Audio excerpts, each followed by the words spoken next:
Hello friend, in this video we are going to learn how to find out square root and standard deviation. The sqrt function and std function is associated with a NumPy array are used to find out the square root and standard deviation of the array element respectively. The standard deviation means how much element of the array vary from mean value of the NumPy array. Now I'm going to consider one example to find out the square root as well as standard deviation.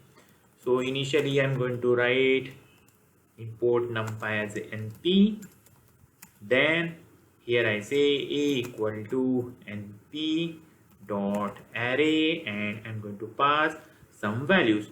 So I'm going to consider list of lists.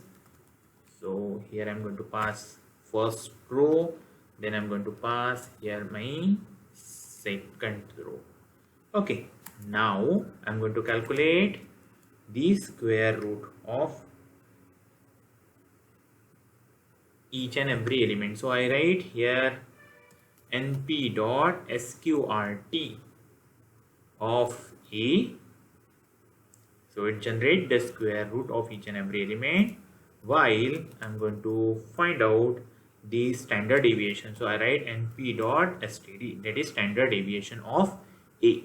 So let's check it generate the correct result or not.